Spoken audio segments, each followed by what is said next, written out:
Queensland votes for change after 9 years of Labor rule. It was a long night, but the LNP will form a majority government. There were big swings against Labor in the regions and the suburbs, and it was a bad night for the Greens. Plenty of lessons and warning signs ahead of the coming federal contest. Live from Brisbane, I'm David Speers. Welcome to Insiders.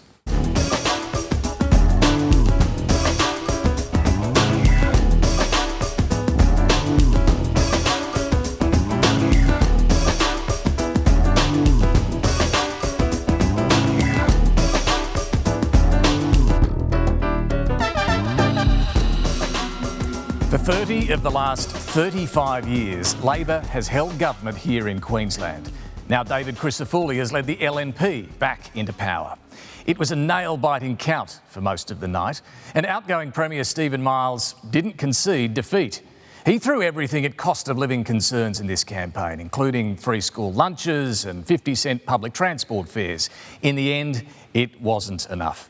Even concerns over the LNP's position on abortion weren't enough to stop this change of government. The biggest swings were in the regions and suburbs, in a warning shot to Labor federally. Hi everyone. Good morning all. Good morning. Getting sentimental. Don't want it to be over. 1 day to go.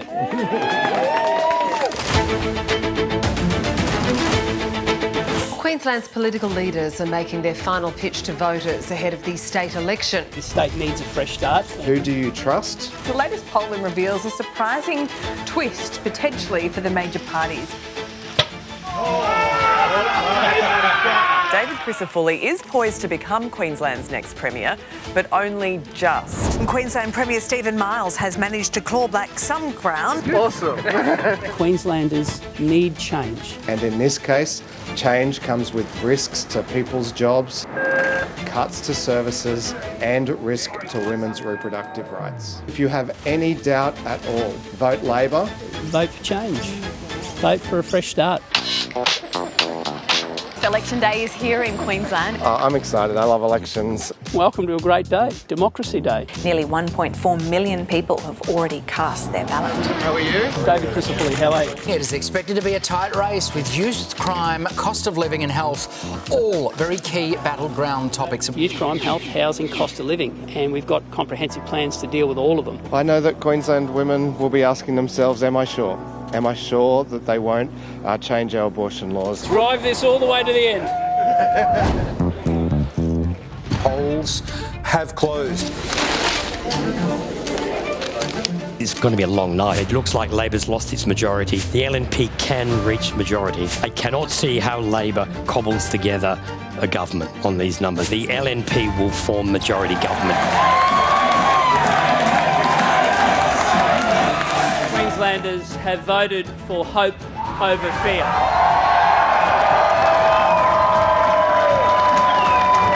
Whatever the final number of seats, I will keep doing what matters for Queensland. It's time for a fresh start for Queensland. Thanks very much.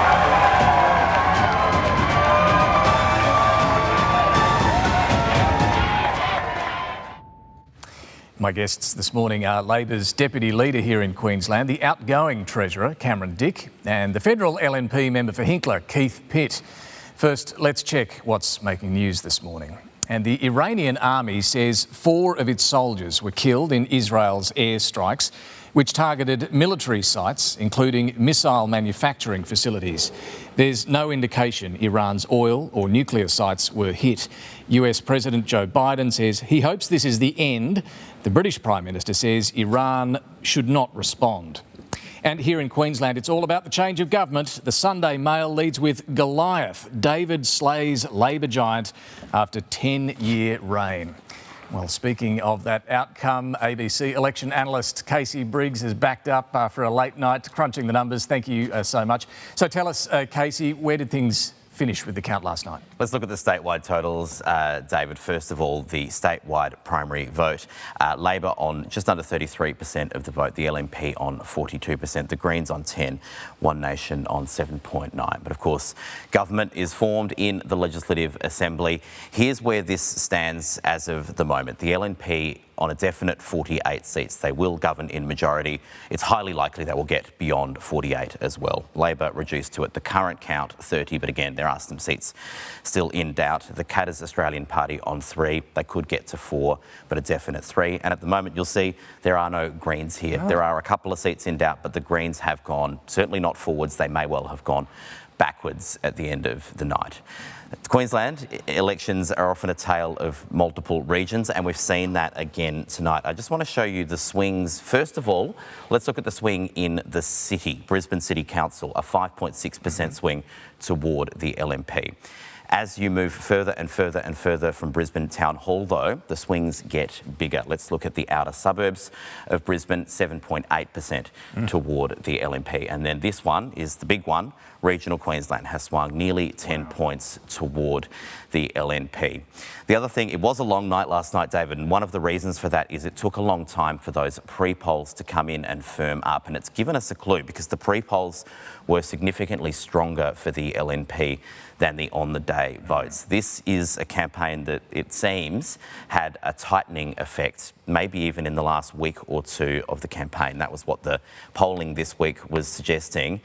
We're going to have to do a little bit of analysis to be sure, but it does seem like the case that had everyone voted on election day, had there been no pre-polling, this chamber, this election might have actually ended up looking quite a bit closer than it has. Yeah, we had a bit of debate starting at the end of the coverage last night on whether early voting goes for too long. We might pick that up this morning. Just on the difference here, this is really stark. We've always had a difference between how regional Queensland votes and the southeast corner, but that gulf between the two has grown wider in this result. Just keen to drill down a bit on what that looks like. Yeah, I want to, again, let me take you back to those statewide totals first of all. So this was the 33% for Labor statewide. Let me just take you to regional Queensland though. Labor is down to just under 26% on the current count. Again, these numbers could shift a little bit from here, but that is not a great place to be starting from as Labor are looking at a federal election campaign next year, as the state Labor Party looks at how it might regain some seats, because it will need to regain some seats in regional Queensland if it is to win a future state election. And some of the losses for Labor are historic in this election. Up and down the coast, we've seen the LNP pick up seats from Labor, including some Labor strongholds, the seat of Mackay and also the seat of Rockhampton. This is a seat that the Conservative Party in Queensland have never held, and while Labor's leading on first preferences, it's converting into a swing toward the LNP of 10.3%. The LNP have gained Rockhampton, a seat they've never held before, so a bit in the entrails there for Labor to pick up from. All right, Casey Briggs, thank you very much, and stick around. I want to check in with you at the end of the show too on the US election that we're down to the pointy end of. But sticking with Queensland, here's what the two leaders had to say last night. Queenslanders have voted for hope over fear. They have voted for a fresh start, and they have voted for a majority LNP government. If you consider what we were up against, this is an extraordinary result.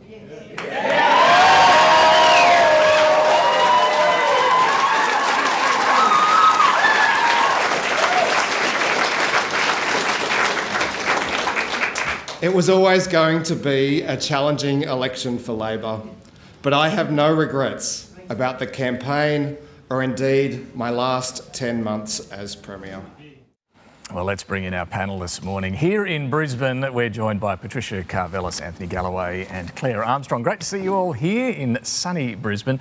Now, we went through the what happened. I want to get to the why. PK, why has there been this change of government and why were the swings so large, particularly in the regions? I think a couple of reasons. Ultimately, an old government that was on the nose, so the it's time factor overwhelming. But I've spent quite a bit of time in Queensland, and the crime message was overwhelming. And when you ask the regional question, look at the swings in the regions. Overwhelming because the public have expressed that they do not feel safe.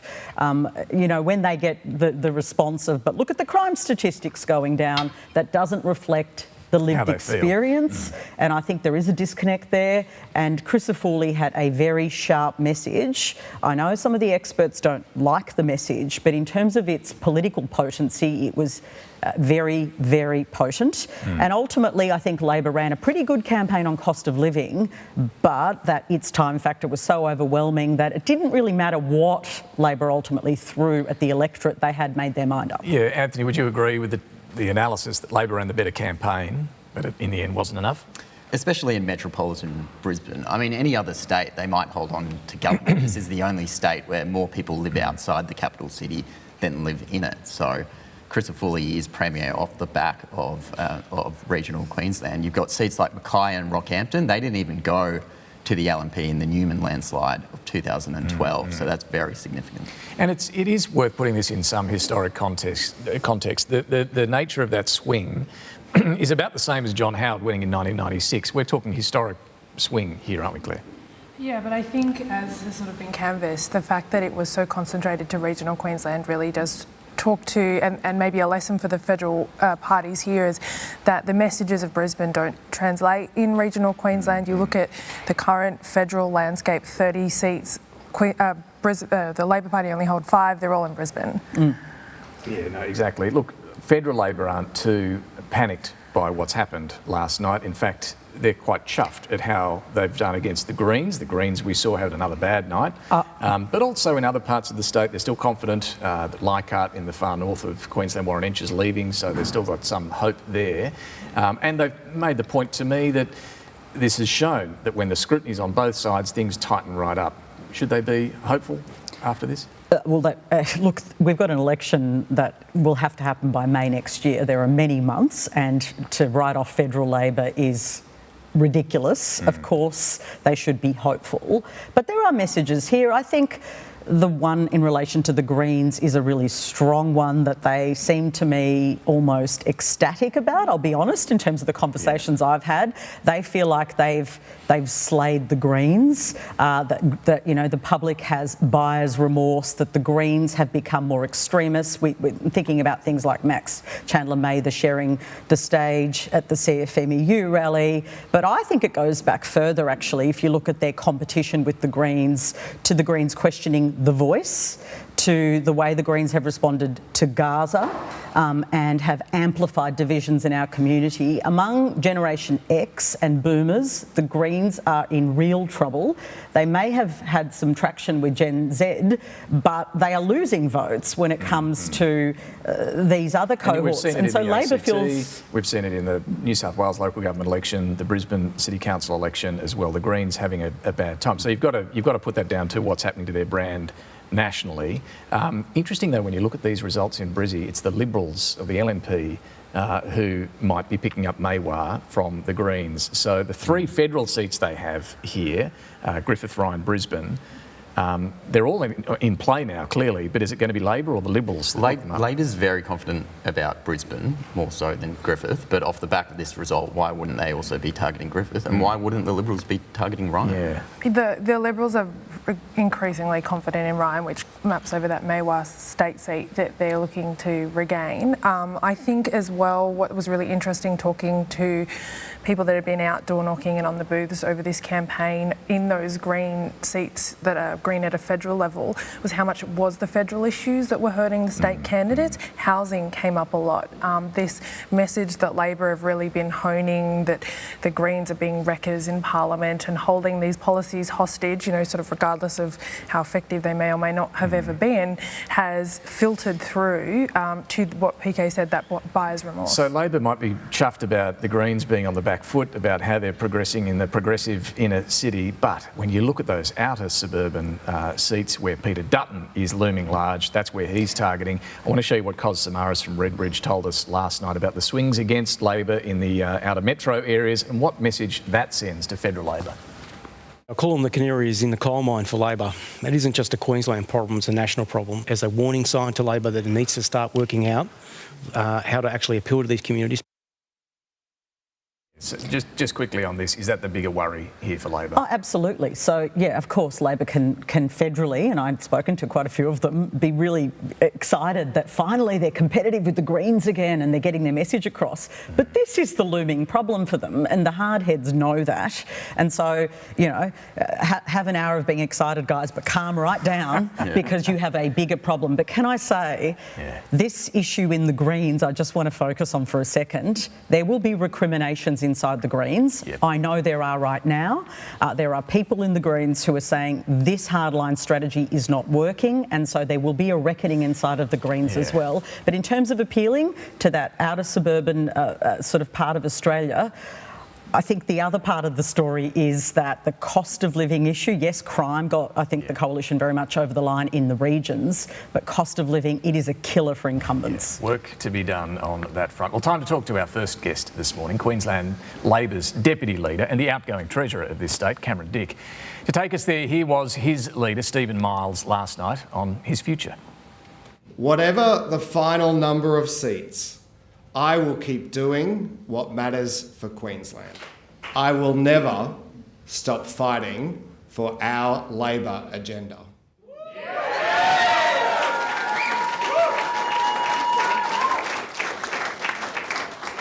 And I will never stop holding the LNP to account. Cameron Dick, good morning to you, and thank you for backing up after joining the panel on the coverage last night. Hope you got a little bit of sleep at least.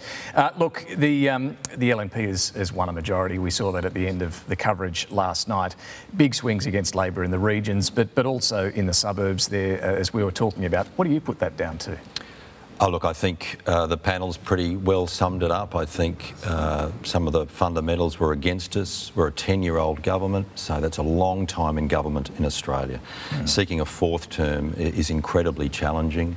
And I do think crime has been a big issue, not only addressing the causes and the consequences of crime, but I think the challenge and problem for our government is it became an issue, particularly in regional Queensland, around trust. And I think in the end, regional Queenslanders did not trust us to address that issue. I mean, there was a relentlessly negative campaign by David Crisafulli, and as a political professional, when someone runs a good negative campaign, you've got to recognise that. But I do think there was an issue around trust which hurt us badly in regional Queensland. What about that outer suburban vote? A 7.8% swing against Labor in those outer suburbs.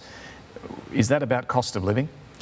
Probably a combination of those issues. I mean, you just look at those swings, 5% in metropolitan Brisbane, up 50% again to the outer suburbs, about 7.5%, and then up 50% again, about 10% in regions. It raises the question, has Labor been too focused on the progressive inner city seats where you're fighting the Greens and not focused enough on the outer suburban and then regional areas? No, I mean, as an outer suburban MP, as the Deputy Premier and Treasurer, everything I did was always through the prism of Woodridge, thinking about my community, but also thinking about regional community, because there are great similarities in my experience between the outer suburbs and the challenges of people living there and our great regions. What's the message? That was always our focus. What's the message to federal Labor, do you think? When you look at those outer suburban results, what's the message to the Albanese government? Look, overwhelmingly, people in this country are struggling because of the pressures that cost of living increases are having on them. That's just the truth. Every poll shows you it's between 50% and 75%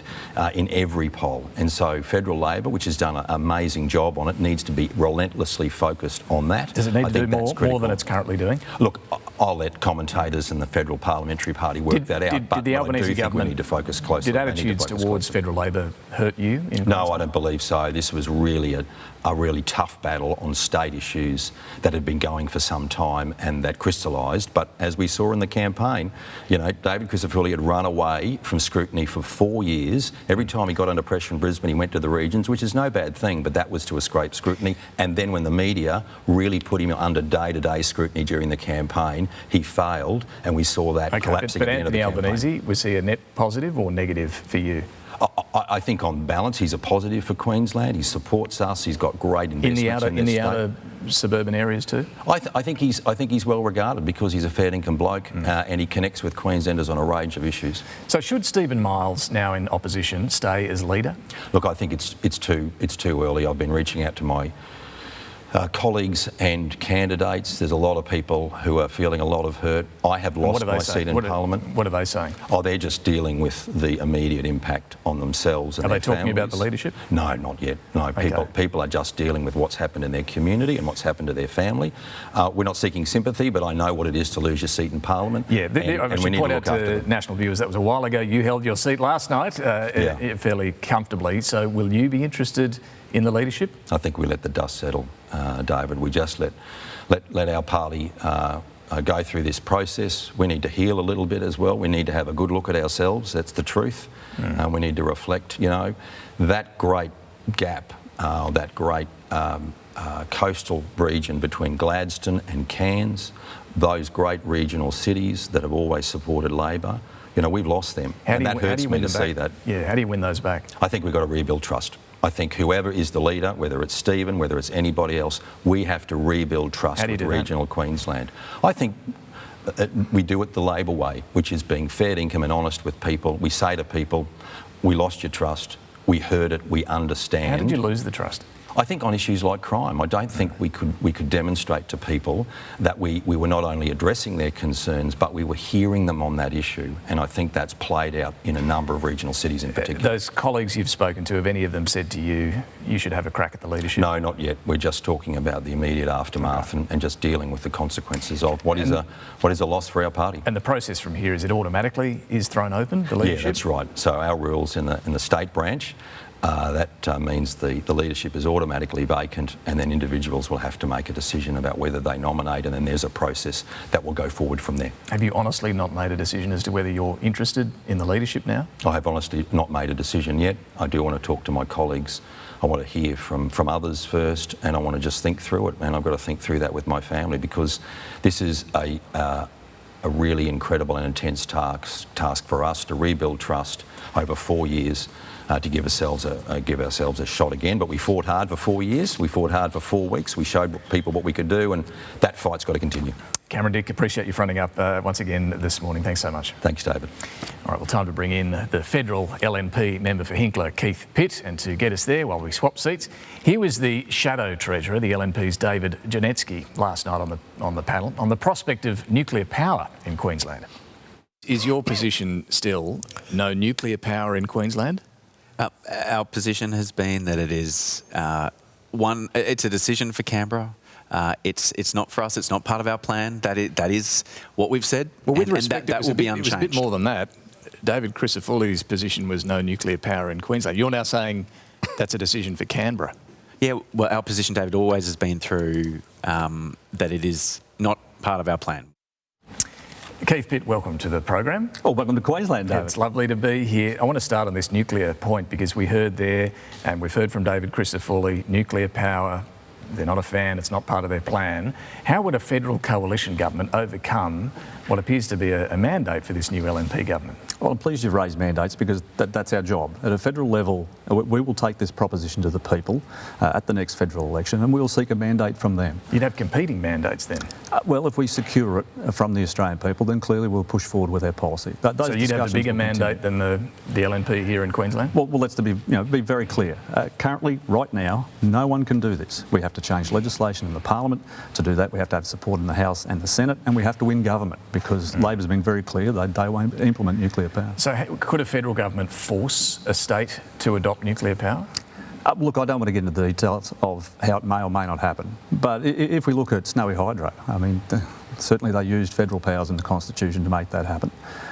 But the reality is for Australia, we need two things. We need affordable and reliable power, and that's what nuclear provides. I mean, David Christophuli, also part of his platform is support for the 75% emissions reduction by 2035. How do you feel about that idea? Well, I think that's quite challenging just in terms of the practicalities, because that's not talking about net zero, that's talking about actual emissions reductions as a total. So what's the proposal? Are you intending to wipe out the cattle herd. You're going to reduce traffic by 75%. You don't think the new Premier can achieve that? Well, I don't think Anthony Albanese can deliver what he's committed to, particularly in the very short term that they've allowed for that to occur. David, I mean, this was his pledge as well. That's up to the state team. I'm a federal member, and I'm worried about national policies. And just on that, how do you feel about net zero by 2050? Do you support that? Well, I think that it's a challenge. It's something that Australia has committed to, but it all becomes about the how and how much it costs. But do you support it? Well, once again, I've always had a similar view. I'm a practical, common sense guy. I come off the tools. I just think that what we do in terms of the change, it needs to be proportional to our contribution. And our contribution is very low. So I think Labor's gone too fast, too far, and it's costing too much, and the Australian people can't afford it. It doesn't sound like you support net zero by 2050. It's a commitment of the Australian government. But what's your view? Well, it doesn't matter what my view is. I'm a humble opposition backbencher, David. You can have a view. You're an elected representative. Well, as I've just said, federal Labor, too far, too fast, at too much cost. Should we get out of the Paris Agreement? Look, I think things will change as the actual practicality comes forward, because the reality on this is it's very, very difficult at a technical level to actually achieve. And who's going to pay, David? Well, my people are the ones who have the least to give, and my job is to represent them. Get out of Paris? Well, I think we should do everything we can to get power prices down. What did you make of King Charles' warning against the existential threat of climate change, as he said, when he addressed Commonwealth leaders the other day? Does climate change pose an existential threat? Well, firstly, I'm a monarchist, and he was actually at Bundaberg Rum in his last visit, not this time. So I've met him before, and he's entitled to his view. But I'll come back to what I said earlier. My job as a federal parliamentarian is to represent the people from Hinkler, from Bundaberg, from Hervey Bay, from Childers, and what they can afford to pay for. So I can disagree with the King. He's entitled to his view, as I'm entitled to mine. I mean, he did also urge Commonwealth countries to do everything possible to cut emissions. Do you think the King was overstepping the mark into a political issue? Well, firstly, he doesn't set legislation in Australia. He certainly doesn't design the electricity network. Should he be making these sorts of comments? He's entitled to say whatever he likes. Doesn't worry you? No, not at all. Okay. We're a democracy, and we are the parties of freedom and liberty. Coming back to the Queensland result more broadly here, change of government, strong finish for the LNP, and particularly in the regions. What do you put that result down to? Well, firstly, Queensland voted for a fresh start, and David Crisafulli and his team will make a very good government, and I congratulate them. But I also want to acknowledge the service of Stephen Miles and Cameron Dick and others, and the Labor members that have lost their seats. This is a tough gig, particularly for families, and I'm sure this will be very challenging for them. So I think that's something we should always acknowledge. People who put themselves forward for service deserve to be acknowledged. The regions, elections now are very different. They're in three parts. There is a postal campaign, there is now a very large pre-poll campaign, and then there's the actual day. So if I look at state seats in my area, Bundaberg in particular, which is still very close, we only had about 8,000 votes yesterday out of a 37,000 vote seat.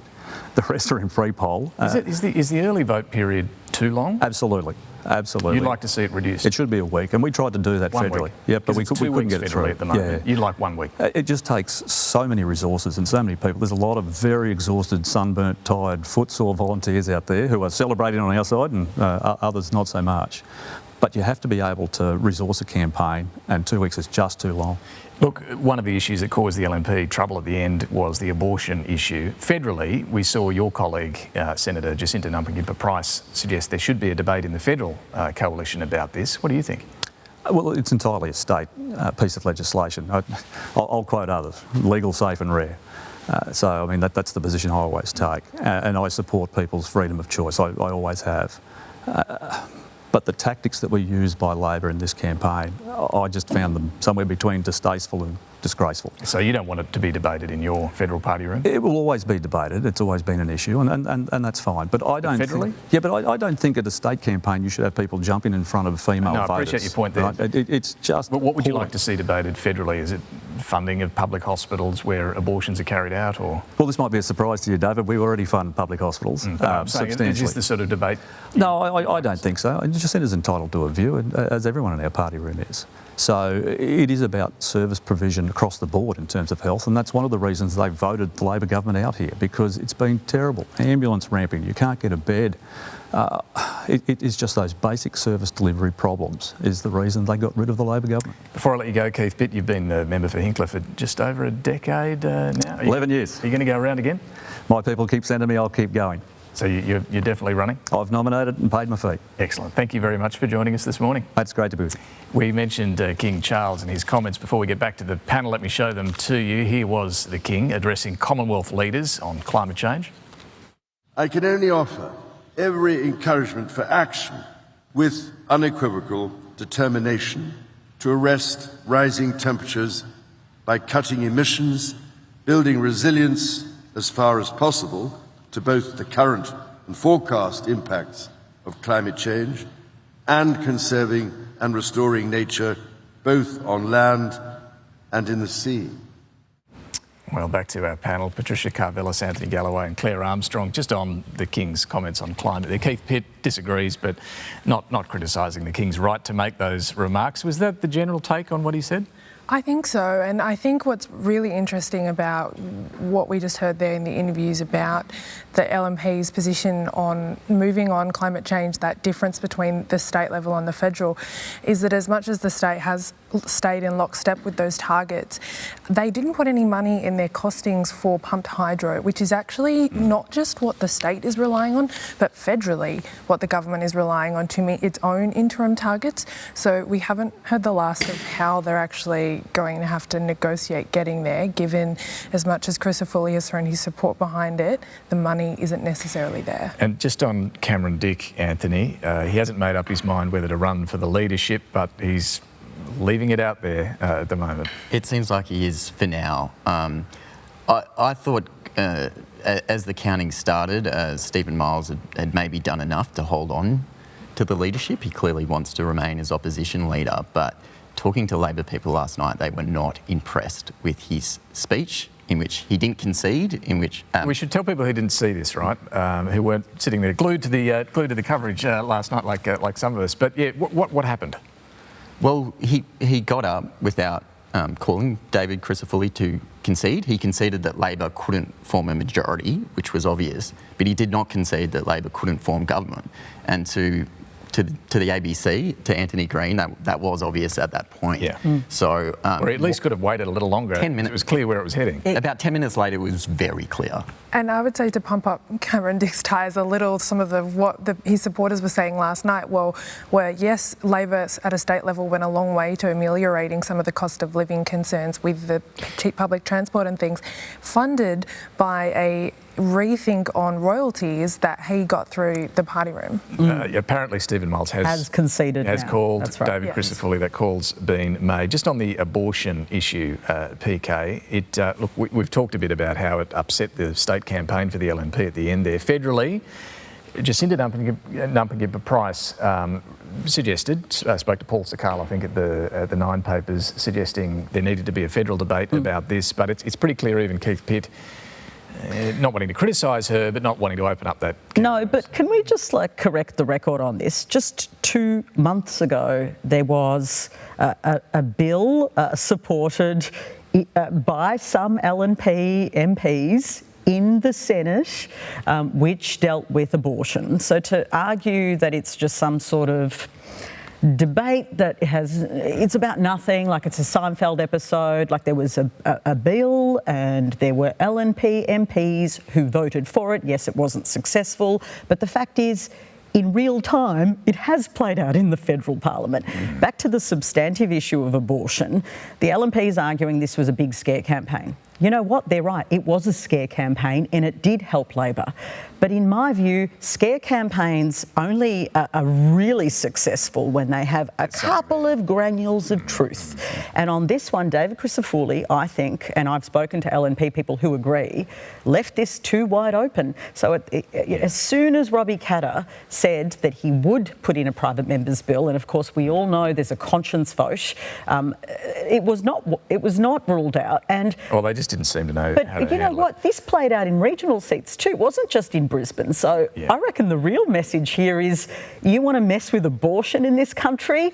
Good luck, because the ladies have come out and have made it quite clear that you don't generally mess with abortion in this country. Look, the other point on the federal implications is, yes, there are some federal coalition MPs who are anti-abortion and are happy to hold that private view, but you have people like Alex Antic down in South Australia recruiting new members to the Liberal into Party, the Liberal Party membership, targeting moderate MPs such as Simon Birmingham and Anne Ruston. So they're using the issue of abortion to recruit new members. Yeah, interesting. And, Look, and I want to turn to the... just one little thing. Very quick, yep. Very few Liberal MPs voted against that late-term abortion bill that went to the Senate. Just a couple of the moderates. Like, that does matter. Look at the vote. I want to turn to Lidia Thorpe and, well, we'll replay the moment where she confronted King Charles after his remarks in the Great Hall. Give us what you stole from us! Our bones, our skulls, our babies, our people! You destroyed our land! Give us a treaty! This is not your land! This is not your land! You are not my kids! You are not our kids! Well, the Prime Minister called that rude and outrageous. Peter Dutton called it attention-seeking. I want to take a bit of a look at what Lidia Thorpe was saying and why. The ABC's Isabella Higgins wrote an interesting piece about this during the week and joins us now. Isabella, thanks so much for joining us. First, look, what was Lidia Thorpe trying to achieve in that moment, do you think? Well, good morning, David. I think we should describe Lidia Thorpe's actions as an individual protest. And I think we've had a really big conversation about whether that individual protest was fair, valid or appropriate for an elected official. But I think what we lost in that conversation was a discussion about why it is really difficult for some members of the First Nations community to see the British monarch on a royal tour on Australian soil. And that's because for some within this community, they see him as the walking, talking personification of the old British Empire, and therefore as the ultimate overseer of the dispossession, the displacement, the entrenched disadvantage experience in the Indigenous community. And they would like to see King Charles as the head of that institution, as the British Crown, to engage in a meaningful conversation about our history's past, the good, the bad and the ugly. Now, there might be some who say, well, for what is King Charles personally answerable for? He was born more than a century after those ships arrived in Sydney Cove. He's only been the sovereign for 2 years. But I think we have to assume that part of Lidia Thorpe's motivation in staging that individual protest was to put this conversation at the front of national debate and also international debate.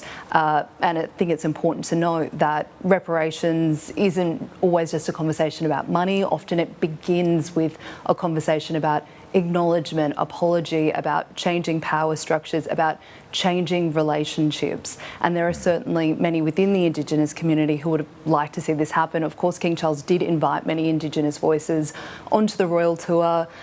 He met with many Indigenous community members, but those tough conversations about reparations, they don't happen in a moment, in a minute, and they're not always polite conversations. And if you don't make space for them, well, then I think you see anger and protest. And I think that's what we saw from Lidia Thorpe. Yeah, look, as you say, Isabella, there was a lot of focus on how she raised these issues and the behaviour that we saw. How was that viewed by First Nations people?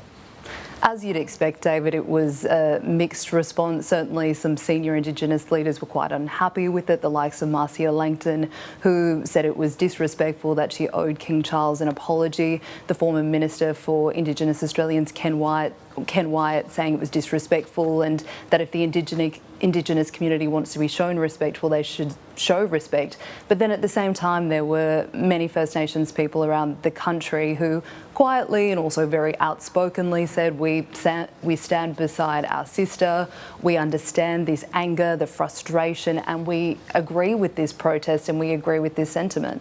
Just quickly and finally there, Isabella, you've been writing too about the push for reparations in other countries as well.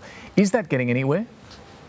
Yeah, I think it's important to note that this conversation about reparations, it looks different everywhere. Here in Australia, it's usually involving the Australian government or state and territory governments, but overseas, there is a really big push, and it's an organised push. It's quite an advanced conversation in places like the Caribbean, where they're asking European governments and institutions to engage in a process of reparations with them for the slave trade. We saw that it was a big topic of conversation at the Commonwealth Heads of Government meetings. This is a conversation that isn't going away. It's a conversation that some of those Caribbean nations want to have to correct economic inequality, and they see it as a really key part also of conversations around climate change, around attaining wealth to try and make money for really important projects for the sustainability of their countries. King Charles, I think, has been more open to having these conversations than perhaps his mother, Queen Elizabeth. He's opened up the royal archives for slavery researchers to look at the royal family's links to the transatlantic slave trade. So these conversations are getting somewhere, but they move very slowly, and I think that's why we often see protests and anger around these issues. Really interesting to get your thoughts on that. Isabella Higgins, thank you so much for joining us this morning. Well, the debate here, of course, then quickly went to Lidia Thorpe's actions and whether she should remain eligible, or indeed is eligible, to be in the Senate, because there was the oath of allegiance that new members of Parliament have to say and sign to the Crown, to the Queen at the time, and her heirs. But as Greg Jennett, our colleague at the ABC, found out interviewing Lidia Thorpe, there's a bit of a question mark as to whether she was pledging allegiance to heirs or hairs. If you listen close enough, it wasn't her heirs, it was her hairs that I was giving my allegiance to, and now that, you know, they're no longer here, I don't know where that stands. But the next morning came a slightly different explanation. I spoke what I read on the card. Now, forgive me for not being, my English grammar isn't as good as others, and I spoke what I read, so I misspoke. She misspoke. Claire, was it a deliberate use of the word hairs, or was it a misspeak? We may never know exactly what she intended as she read, but it's pretty clear from that first interview with Greg Jennett that she deliberately wanted to imply that she had not misspoke, but put herself in a position where essentially once the Queen passed away, there was no more allegiance. Pledge did not exist, and that's where this constitutional issue has sort of arisen. And I know that you can get 5 constitutional lawyers in a room, you'll get 6 opinions. So there was variation as to whether Lidia Thorpe was able to be voting in Parliament. Has she? This is a constitutional issue. Has she breached the rules and therefore either needs to rectify that pledge or be censured or have some kind of other... Which is what the coalition is now pursuing. Well, Bridget McKenzie first raised it on Radio National Breakfast with me, and Simon Birmingham, like others have raised it. I don't know how much traction this has. The bigger debate is going to be how to, for want of a better word, punish her for this behaviour. And so, Simon Birmingham has raised this idea of different standard for this kind of behaviour. I spoke to very senior Labor senators who will have to do a deal, you would think, with the coalition if they're going to have some sort of meaningful response to this, who say that the problem with Lidia Thorpe is she wants to be censured. Totally. She wants ramifications. It actually galvanises her campaign. And so I think that hardheads in Labor know that, whereas the coalition is hoping to... There's no doubt a bit of that, but Labor also would be reluctant to be seen to be punishing a First Nations female senator. Well, there is a real issue around that, right? Because the point that Isabella Higgins made is, I did Q&A out of Brisbane on Monday, and we had a First Nations man ask the first question, and his point, which was really powerfully made, was this idea of everyone saying, even Greens people, we just didn't go to the ceremony. There are other ways to protest. His point was, you weren't talking about this. You don't want to talk about First Nations issues. And I do think that's a powerful point. It's not like these issues are getting on the agenda at the moment. Also, the Senate isn't sitting for like another month. It's the House only sitting week in a couple of weeks. So I just get the sense by then cooler heads might have prevailed in both Labor and the coalition, and as PK says, she is an attention seeker, and we'll be giving her what she wants if we censure her. I do think it's interesting, given we're just over a year on from the Voice referendum. Peter Dutton called Lydia's actions attention seeking, and you know what? He's right. She did want attention on this issue, and if you put to one side the constitutional question, whether her behaviour was disrespectful, appropriate, which absolutely can be debated and considered, are we having a national conversation about Indigenous affairs in this country anymore? No. And it's kind of astonishing that we had a royal visit where even talk of a republic, which ordinarily would dominate national debate in and around a visit like that, there was barely a whisper. Yeah, and I know Bridget McKenzie, for instance, is going to push for the Constitution to be applied. Now, of course, Claire is right, there are different interpretations, but to force her, to suspend her and force her to swear the allegiance again, that's going to be a big push.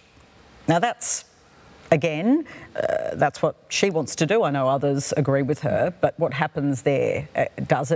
Is it the feedback loop of more attention? I mean, do the major parties want to be seen to be devoting time and attention? Well, I think some do. I mean, I think, for instance, in this case, there are some Nationals MPs who think that actually, and based on the community response, remember, this is divisive in the community. There are a lot of people in the community who do want her to be held to account, and so they are responding to that part of the constituency. I would say if you come back to first principles as well, some of the people advocating to look at this constitutional issue are saying, well, we get into the parliament and we all disagree with each other on how the country should be won, but ultimately we're all there pledged to and serving the Australian people, and the way our constitution works is that you pledge your allegiance through the monarchy to the people of Australia, and if we allow this issue to go untested or dealt with in years to come, are we in a situation where you have parliamentarians that don't feel the need to explicitly make that clear?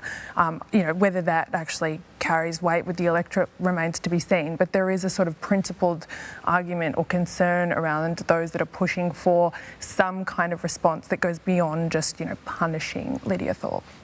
Can I just come back to an issue mentioned there with Keith Pitt earlier, early voting, and his view that it needs to be brought back to just 1 week, that it's too long, that you see a campaign tighten, doesn't matter for much because everyone's already voted. Well, it's interesting Keith raising it because in fact, early voting actually helped his side in this case. So his point isn't just, I suppose, hyper-partisan. Yeah, and I should point out Annika Wells on the coverage last night was the first to raise this, and of course a Labor minister saying it's too long. Okay, yeah, so what you'll find is the major parties don't like staffing for so long, and so they don't like it, and I feel like there is an emerging consensus among them.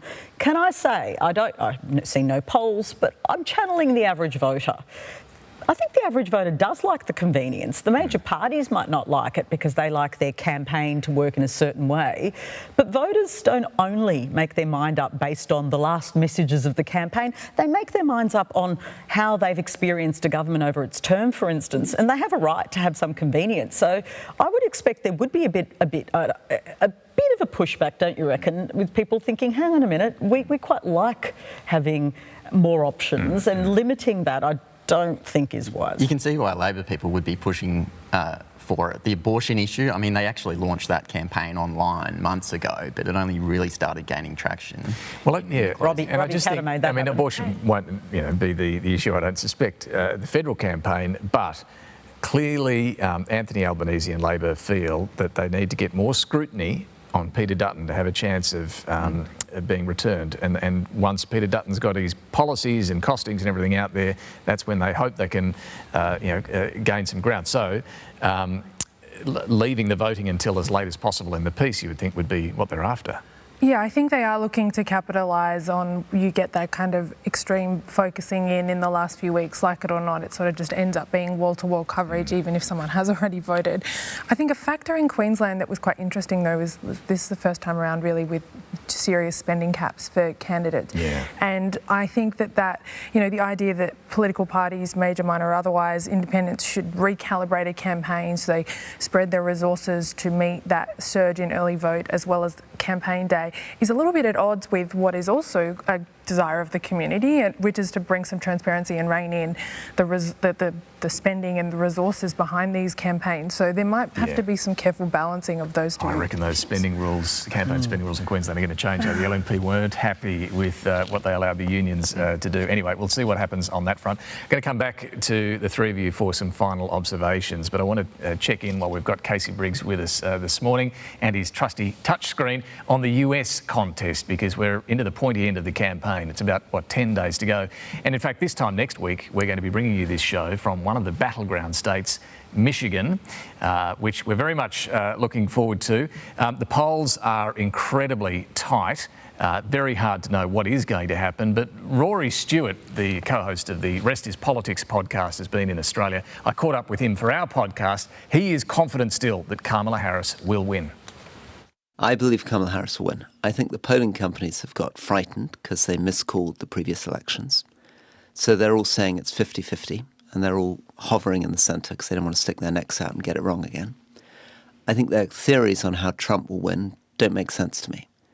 They're presuming that young African-American voters, men who didn't vote in 16, 20 and 22, are going to turn out and vote for Trump, and I don't think they will. So, Casey, you've reset the touch screen here. Tell us about the US contest. How close is it? Yeah, there's a button on the back that turns us from Queensland mode to USA mode.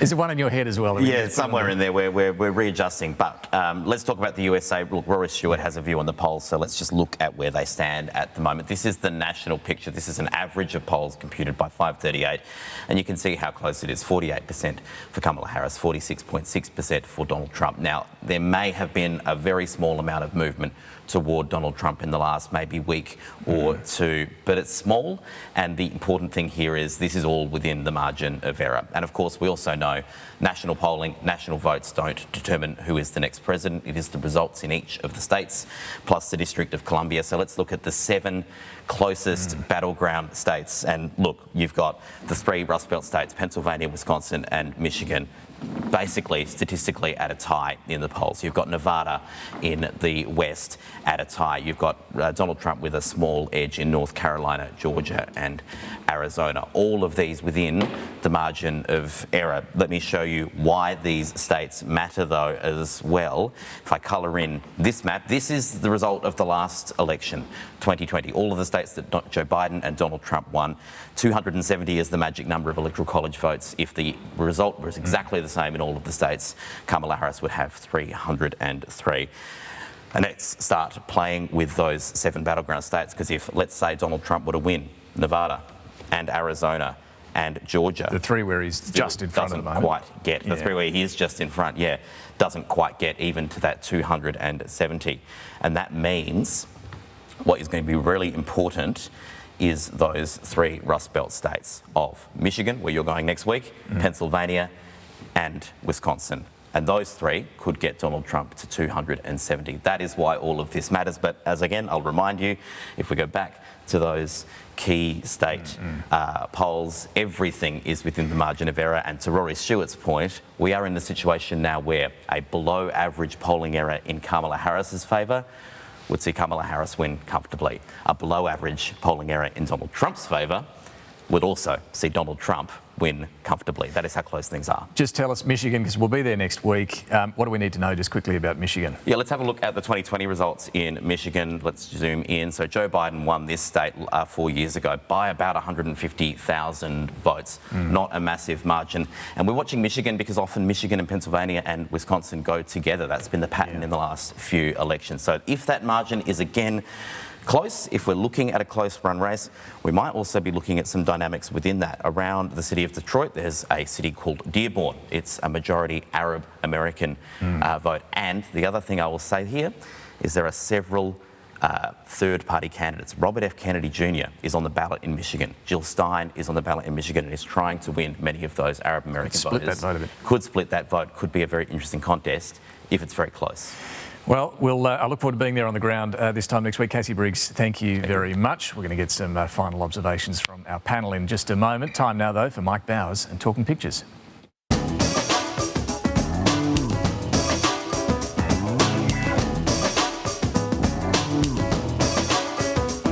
I'm Mike Bowers and I'm photographer at large for The Guardian Australia. I'm talking pictures this morning with the Chasers' Charles Firth. And Charles, you're about to go on tour with Mark Humphries and a host of others. Yes, we do it every year. We go around the country. The Chasers War on 2024. Looking forward to it.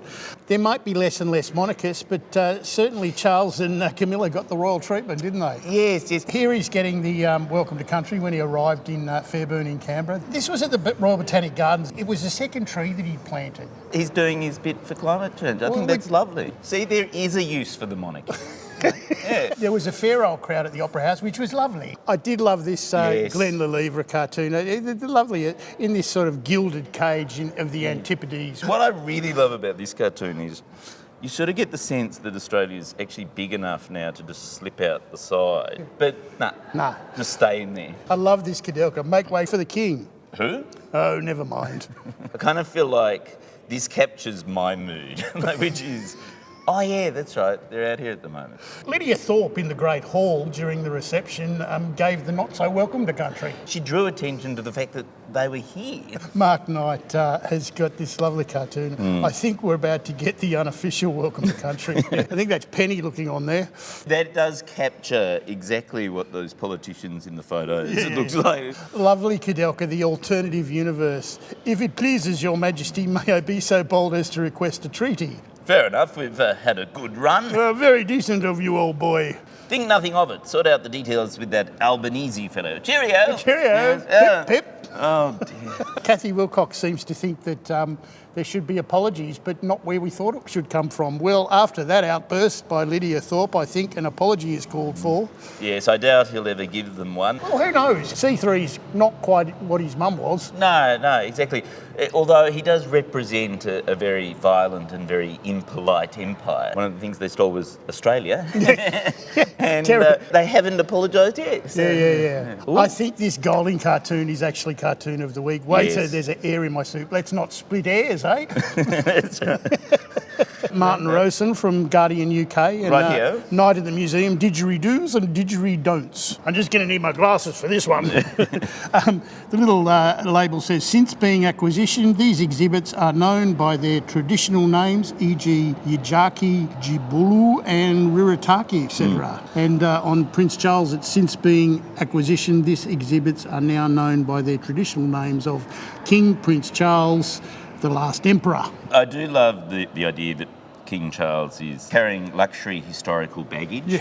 From an actual king to someone who wants the powers of one, this week Donald Trump showed what to do when the chips are really down. He went to a McDonald's. Yes, they shut it down so that he could cosplay being at the fryer. Employed. It's got the menu is the enemies, the cats, dogs, the scum, the evil, the nuggets, and would you like lies with that? But I do love the fact that Lady Liberty is there. And Uncle Sam too. Finally, very sad, the death of a cartoonist in Gaza. Charles G. and Luca Constantini tweeted this. Yes, Mahassan Al-Khatib, who was a 32-year-old sort of illustrator and artist and cartoonist. Incredibly sad. Yeah, less cartoonists in the world is the worst place. Thanks for unpicking events this week, Charles, and I'll let you do the honours. Back to you, David Speers. Thank you, Charles. Thank you, Mike. Let's get some final observations. Claire, starting with you. Two very quick ones from me. Tomorrow, Anthony Albanese will be in Brisbane, so I think that shows just how seriously he's taking Queensland next year. And secondly, we can expect this week possibly the COVID inquiry report that has been ticking away, so that's one to look out for. Indeed. Anthony. Just on the US election, talking to some senior people in the Australian government, they're obviously very concerned with Donald Trump saying America's greatest enemy is the enemy within, left-wing activists. But they're also concerned with Kamala Harris when answering who's America's greatest adversary. She answered Iran, not China.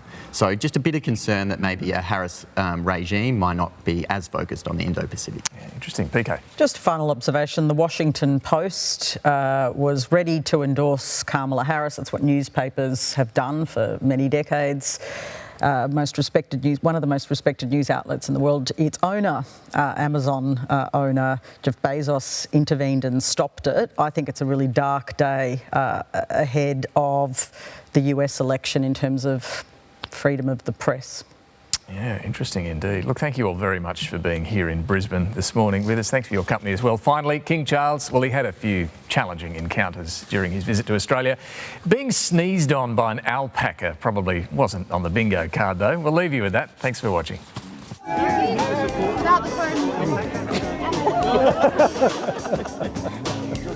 sneezed on me. Just got the shot.